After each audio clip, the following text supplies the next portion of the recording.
Welcome to Chart, where we chat about art. This week we'll be talking about the fourth plinth. Love you.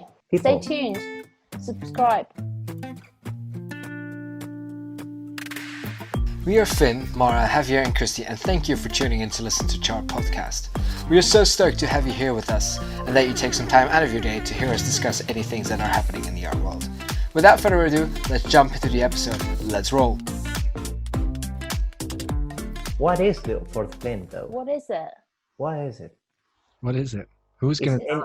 any of us brave enough to answer that? Okay, I'm gonna try to answer It's a gist. the old question.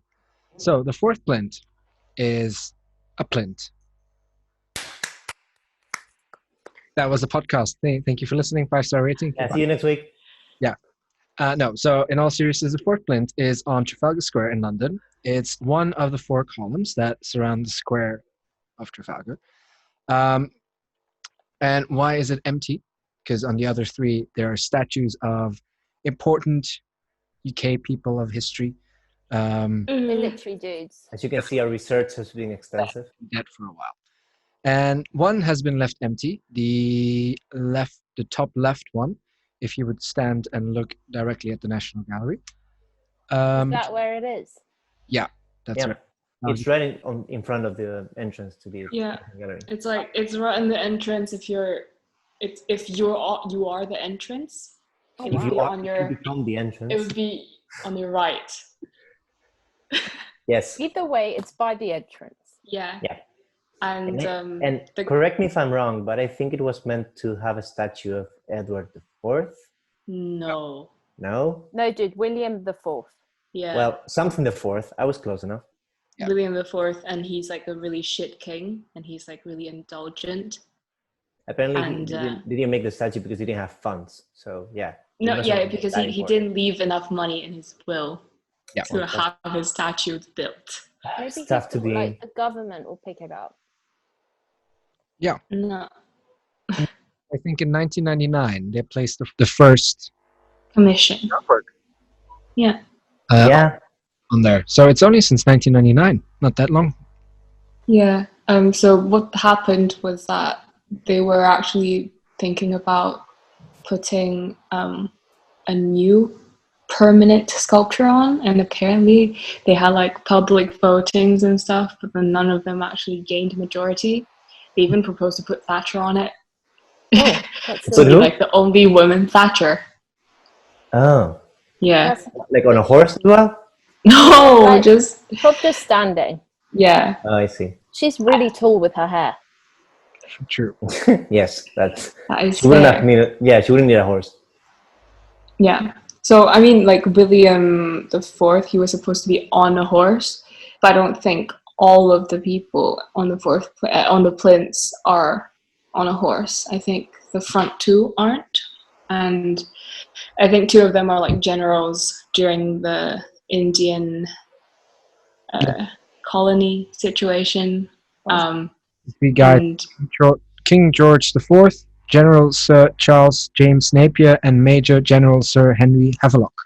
yeah, so the latter 2 My favourites. are generals in India. Who was one of them was involved in like I think he was killed or something during like a mutiny or something. And Dude, I have no clue who we're talking about. Like, I- who are these people? I think it was maybe King George IV. no, he was not involved in being in India. Sorry. No. But then I think King George IV, I'm not sure why did he die, but anyway. I'm not Probably sure why they just, put them in Trafalgar Square. It has nothing to do with Trafalgar, but I guess it's I just think they just wanted to like, commemorate someone. It's like how they proposed to put Thatcher on it.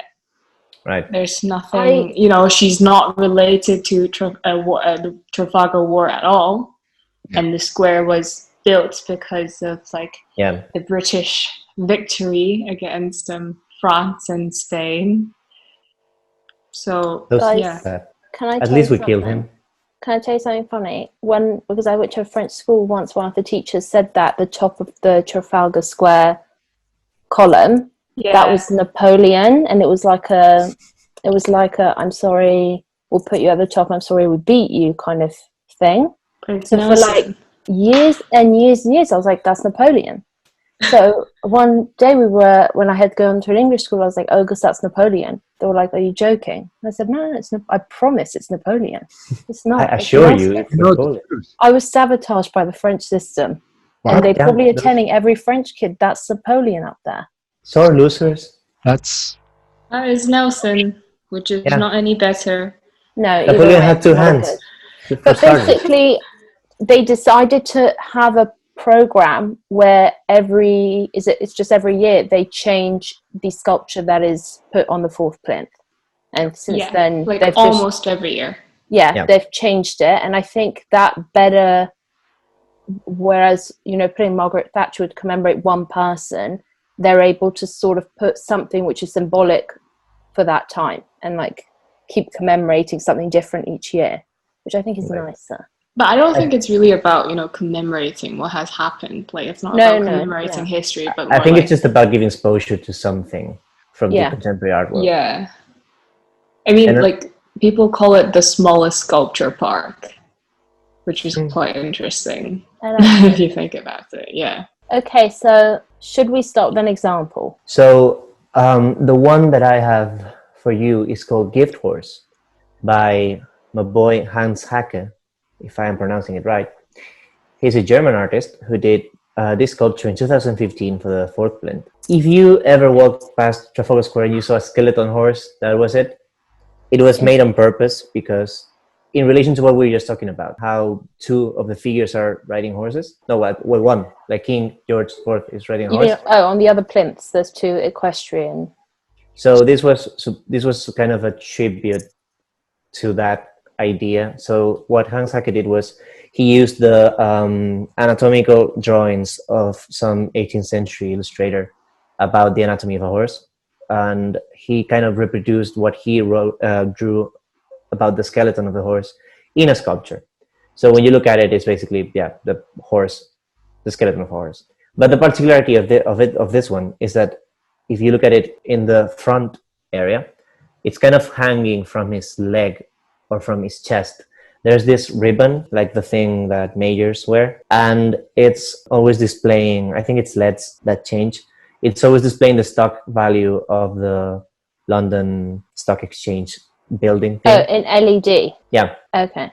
So in Spain we call them LEDs because that's why. And That's why. yeah, we just do. And so what the point of the statue is apparently was his Hans Haacke's aim to connect contemporary art with the capitalist and consumeristic society we live in, arguing how even though they are studied as different things, they're not that different. After all, art nowadays is a market. We have talked about the commodification of art in previous episodes. It is. I read about the day he opened it, or the day it was opened in the fourth plinth, and apparently Boris Johnson was there because he was the London mayor at the time. And Hans Haacke was all about, he every time you read interviews or whatever he says about this sculpture, he's always like, this is an invitation to make connections, but I don't want to tell you what to connect it with. I just want you to make your own idea about what the horse might mean. It's the title itself means there's something wrong with it because you never look a gift horse in the mouth or something like that. So implying if you are given something, don't look for what's wrong with it. Well, you're supposed to look for what's wrong with this one. So he's very open in its interpretation or whatever. And your boy Boris Johnson, yes, came to giving a speech about it. He said that what the horse was about was the skeleton infrastructure of the London metropolis, and how this cylindrical. He compared the bones with the cylindrical structures of the tube, and all that, and how it was about the rapid growth that the city had experienced. Why is this dude commenting on it? Like I don't know. What is he doing? Because the fourth plinth is technically under the mayor of London. Like they are technically in charge, including. So they also have like a selection committee of what work they want to choose, and then normally they have around 20 to 30 artists that they commission, that they ask for some works, and then they shortlist it to around 5 to 6 works, and then they put it in National Gallery to show what are the possible futures for the Plinth, and so like basically Mayor of London was involved in the get-go because the whole commission started in 1999 when the responsibility of maintaining the fourth Plinth, or like the Trafalgar Square possibly, or just the fourth Plinth, was given to Mayor of London. That's why he has to like do something about it. Oh, okay. I thought he was just being annoying. Does that? No, I mean, I bet he wouldn't miss the chance to be in public and say something. Right. But on top of that, he was part of that. Yeah. So the funny thing is that when he said this, he turned to Haacke, which was next to him. I was like, I'm not sure if you share this interpretation. And Haacke just laughed and said nothing. So that is an example of how it's funny to see the artist himself escaping, like giving any explanation about it, and how he's making it on purpose to make people think and wonder things and make connections. But he's not like, he doesn't want to impose anything on you. And on the other hand, there's a politician who's telling you what it is about and what it's something that benefits him. Okay, fine, I see. Using Hans Haacke. Yeah, the use of Haacke. So another interesting thing about the gift horse is that it gives us a chance to speak about site specificity, which we have mentioned in previous episodes. What's it mean? Site specificity is something that Finn defined last time. So please, Finn, delight us with your definition. Site specificity, it's a rough word, is when an artist makes an artwork specifically for that area. And that area can be a public space like Trafalgar Square, it can be an airport, it can be a park, it can also be a museum, a specific one, but really with the intention in mind that that work is fitted in that place and is not intended to move right anywhere else. Well, guess what happened with Gift Horse? It was moved somewhere else. No. Can you believe it? MoMA or Met? I think a bunch of places. It has been moved a lot. No, but I think it's like now in a specific space. Is it now? Because yeah, and then it was like in this room, and it's really like low. The ceiling was really low for the horse, and it just feels incredibly out of place because it's like the London ticker and it's in New York. Right. I mean, I know that after it was in the fourth Plinth, it was moved to Chicago, to some place called the Art Institute, the Baum Family Terrace Art Institute. And there it was displayed again in the open. It was in the terrace. It was again, it kind of worked the same way as Trafalgar Square. Of course, it's not Trafalgar Square, so the horse statue is not, communing with any other element of the surroundings. But at least it's something that it's in a plinth in the outside and people can walk around it and see it like up there, which was what Hans Haacke meant when he made it for Trafalgar Square. So in this case, site specificity means that this horse was made for being in a plinth in Trafalgar Square. That was the intent of the artist. And when you move to somewhere else, you begin to... My point is that now the horse, as Finn said, is in a room, in a museum room. And it's this very close room, this with white walls, and you're just very close to it. It's no longer up there. It's at a height you can see it around it. So that's a question to talk about. Does that mean the horse has lost part of its meaning? Does it acquire a new one? I think it transforms the meaning in a way because it being in the States in general, it's like massive slam. But then it also kind of, the fact that it's on a horse and it's kind of dealing with, like, one thing about site specificity is that it also spawned to the historical and political surrounding that it's situated in. And, the States, it was colonized by the UK. They were like, oh, you don't have a flag, let me give you a flag. Right.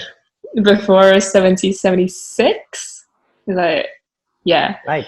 That was the English Tea Party. Yeah, exactly. So I think it being in the States is also quite interesting how it responds to, how the British kind of went to the US. Right. Kind of for exploration, but then when more of it went, also for like prisoners, they just put them there, but also, for resources, and it's all human greed. And then now that it's put in the States, where it's like the house of capitalism, which is the pinnacle of human greed, I think that's Remember quite interesting. Remember the horses displaying the stock exchange thingy? Yeah, Which is, exactly. that one thing So- nobody understands, but everyone knows is about money and greed and capitalism. Yeah. Yes. And also just like putting it in the States again. It's like the whole 2009, yada yada yada. So I think it kind of creates this really interesting discourse in terms of how it's displaced and how the meaning and how your interpretation changes, because obviously as a London person or as a UK person, you look at it, you're like, you've got a certain understanding due to your background, and when you're in the States or people like Americans, they would have a completely different thought about it. Another thing is that because of the horse, and there's like this really famous painting of a horse by George Stubbs in the National Gallery, and he specifically paints race horses, and there's just one particular type of racehorse called Whistle Jacket, and that painting is in the National Gallery. And again, horse racing is technically greed and manipulating animals into something that benefits humans financially, politically, because there's like a certain idea of status in racehorsing, and so on. And like, you know, British culture, because racehorses or like horse racing is still a really big deal in the In UK. the UK. Yeah, with the Cheltenham races, how they also brought this idea of racing to their colonies, or like their once colonies.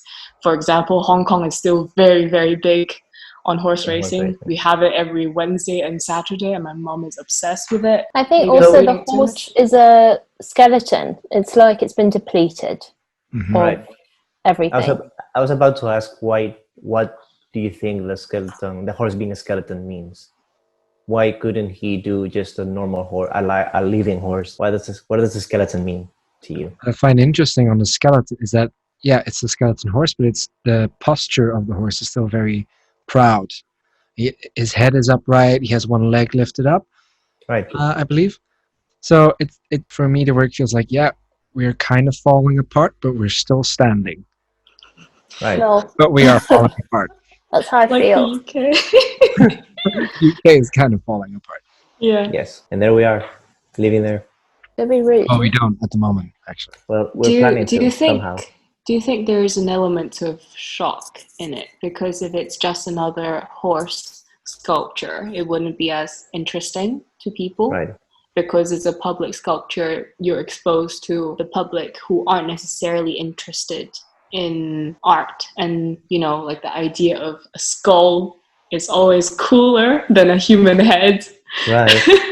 So I do think there is an element of like aesthetically trying to draw people in, just like as a first impression, and then you would want to read into it. To me, what the skeleton meant when I started thinking about this sculpture was more about how the skeleton is the one thing you don't see, you know, because it's under the skin and all that. So with the name gift horse and that, what I was telling about looking for what's wrong and the stock exchange, it could be an invitation to analyze what's within the system and not what the system is showing you. Yeah. Or you could think of the stock exchange and that capitalism and greed and all that as the skeleton that sustains our society, because capitalism is basically that ties together Western society, at least. I feel like it's very nice, but it's not like that eye-catching on the fourth plinth, because the other statues are all like, I imagine this was made of bronze. It's all sort of slips in. And it's you that really has to do the work to figure out, like, what is that? You know, Right. Why is there a bow with that? Whereas the other ones in, like, other years have been, like, weird.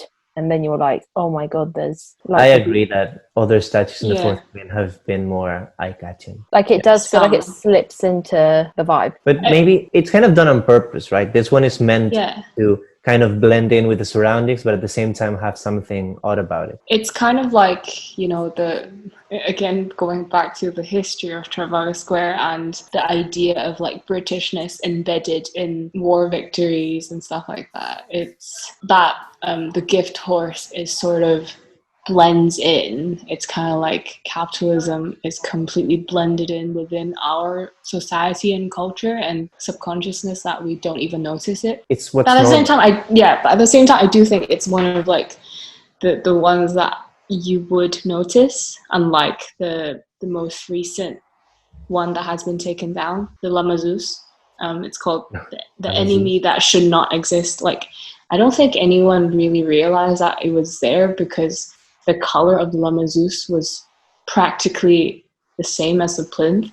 So, Which is such a pity because that statue was all about drawing attention to something, and it's yeah, sad exactly. to hear that people were Yeah. not paying attention to it. Yeah, it sucks. But then maybe we can like touch on that maybe next time if anyone's interested.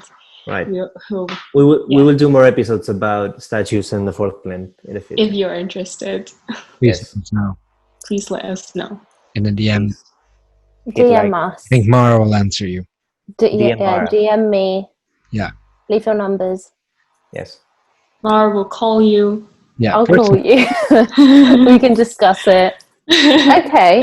What we were saying about other statues being more eye-catching, should we move on to the next example, or do we have? Yeah. That's Yeah. a really good point. Yeah. Guys, I'm going to set the scene. Ooh, Please, be aware. Please my close, body's ready. close your eyes if you Everybody it's- close your eyes. it's comfortable. Yes. It's late September 2016, and at the unveiling for the new Plinth Commission, they lift up the cover, whatever it's called, and there is a 7-meter tall, enormous thumbs up, with the thumb being really elongated and a bit deformed. You're thinking, what the f- is that? Yeah. Well, I'll tell you. It's David Shrigley's Really Good 2016. You can open your eyes now. Oh, okay. Wow. Well, I was almost there. that Yeah. got me. That was Goosebumps. I'll tell you about it, okay? First do. of all, it's bronze, so it matches the other statues. David is known for his drawings, which are a little bit like funny and naive and a bit satirical sometimes, and a little bit, slightly childish. So this really is like an embodiment of one of his drawings. It's sort of this exact same shape as, something you may have seen by him. So that's what I'm going to say. So what do you think of the work? Also, at the time, Okay. it had only been a few months after we voted to leave Oh, the interesting. EU. It had only been like a few months, and So it's an ironic, really good. it's kind of ironic. Like, he's like, everything's really good when everything felt really bad. Also, because it took a very long time for the UK to like figure out what the plan would be. Do we have They're a, still figuring it out. But we haven't figured it out yet. But at the time, it was like, how are we going to do this? Okay, we're probably going to be able to leave in like a year's time. Right. It's 4 years later. Yeah. It's taken a while, but yeah, this was just after that, so it felt like it was a bit uncertain. He's quite funny, sarcastic vibes. Very, very British humor. It is British humor, yeah, like kind of dry humor. So in this artwork, obviously, it's sort of trying to be uplifting whilst also acknowledging that things may not be very good. Yeah. Right. Does art have the power to uplift people? Asking the real questions here. wow. Who wants to answer? Wow. Thoughts and feelings? Lots of feelings now. If Does it it makes have- you giggle, Yeah. would you say it has uplifted you? Yeah. Because like if you're really upset and then you see that fucking massive thumb, you'd be like, oh, even the thumb is mocking me. It should have been a middle finger. I think that would have been a No, better. because it wouldn't get in then. I'm pretty sure he has thoughts about a middle finger. But then obviously, again, bringing back to the idea of like, having the selection committee, and there's kind of like people who funds the sculpture getting built. You have to, sell it to those people. Also, Right. That's another important point that we didn't mention, I think, explicitly with the gift horse, that all these sculptures are commissioned for the fourth plinth. They're not made and 20 years later you use it for the fourth plinth. yeah. Yeah. I think also what's important to know is that Brexit had been voted. he did a campaign for the mayor. It was all about London being open. So the advert said like London with 2 little planets where the O's were, and saying like open to all, or well, everyone's welcome, that kind of thing. I think too, and he had done this, so I think it was like trying to connect all these things together. And then he did like the 4th Plinth, and that's meant to be like another, you know, commentary on the current situation. So he was prevalent at the time to try and make us feel good. I think art can't really, like, it's true that art might not be able to like fully uplift you and make you feel 100 times better, but I think it's nice to know that someone like an artist or someone has those same feelings as you, where it's a bit like a punch in the gut, but you're like, okay, you know, we've got to keep going, everything's really good, like let's positive attitude about it. Or more like you're not alone. Yeah, in that sense. Yeah. But then I can see the most cynical of viewers saying he's just making use of a situation to make an easy point about it. You know, it's very like, you could see the being pissed at the people who are doing the Brexit thing as a safe topic to make art about. You know what I mean? But then it wasn't a response to that, because it was, you know, Well, the sculpture was done, like it was commissioned and it was presented as a work, I think in like 2012 or something. That's how they do like first rounds, and then they have like taking turns. So it's not a direct response to Brexit, or maybe it was 2014 or something. But then even then, I don't think he had Brexit has happened in mind. I think he was more responding to the British culture of either you know, keep calm and carry on, something like that was or like that mentality, but also people having a really dry sense of humor, like, you know, satirical, but then also sarcastic. So I think like it's more in response to that, but then it just happened that Brexit happened. So it was just like I wouldn't say it's like a happy accident, because Brexit is because Brexit is not happy. He definitely drawn this thumbs up prior, so it was in existence. It's not like, you know, it had not been created for what was going on. I think there was just like a lot of anger at the time as well, because loads of politicians had resigned once they were like, let's leave. And then once we decided to leave, they were like, I don't really want to do this, so I'm just going to resign. So it was like a very messy, very annoying. And when he was interviewed about it, he was more like, I want it to be like a self-fulfilling prophecy, where like you feel really good. No, you're upset about something, you tell yourself it's fine and it's really good, and then you ultimately feel good. Right. Fake it till you make it. Fake it till you make it, yeah. Huge thumbs up, Yeah. I think also due to Brexit and all that, there was a lot of issues with like the immigrants we have, and, you know, how would that work, and that we still want to be really welcoming. So it feels a tiny bit like Sadiq Khan was using all of this to try and be like, we are still good, like you can still come here if you want, like everything's fine, when nobody really understood how we would be affected later on. So he used Dave to the fullest. I just wanted to say this work is a bit more kind of straightforward than the Gift Horse. I was just thinking, would I be more drawn to like the huge thumbs up or like the Gift Horse? Which one would jump out to me, like in that square when it's like so many people on there? And because they're both bronze, so they're both, you know. When it was there, I was like, lol, there's a massive thumbs there. What the hell? So it was the tallest the sculpture's ever been on that plinth. Oh really? It was taller than the woman with no legs. Dude, it was 7 meters tall. Wow. Like it was huge. That's a huge thumb. Like it's really good. Like he's not joking. It was good. It's like really huge. It's it was so good. It was so long. Okay, the thumb wins. Thumb wins. Thumb wins.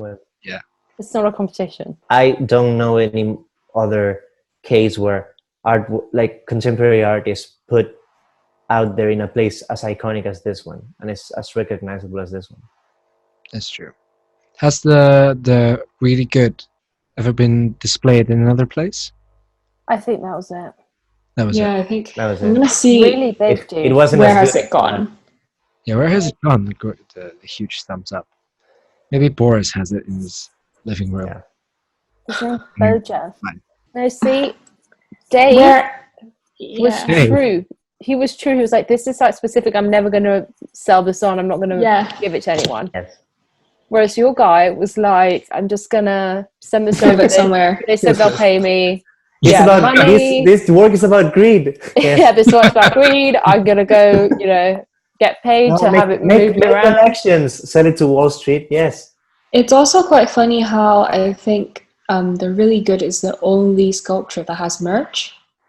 Yeah, I saw that. It's quite funny. But he's like, when I once worked in a prints gallery where literally that was all they did was just prints, and his stuff was always the stuff that like sold for the most, although it was, a little scribble on a page.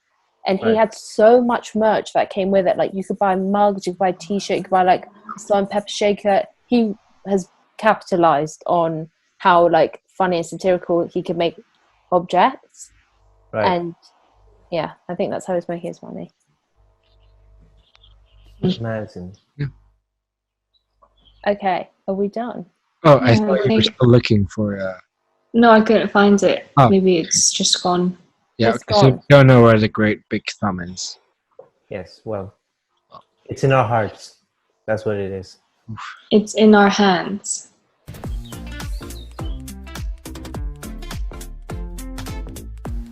Hope you enjoyed listening to this episode as much as we enjoyed making it. If you especially loved our episode, we would love it if you gave it a 5-star rating and a review, and even consider taking a screenshot of this episode and posting it on your Instagram stories. That way we know that you loved it and other people can find our podcast as well. If you're not subscribed yet, again, what are you doing? Subscribe and get notified every time we publish a new episode. Follow us on Instagram, Twitter, Facebook at Chart Podcast, and if you want to see our faces while we talk, find us on YouTube at Chart Podcast as well. We are Chart, and we'll hope we'll meet you again at some point in the near future. Take care. Chart out. Love you. See you. Love See you later. Bye. Bye.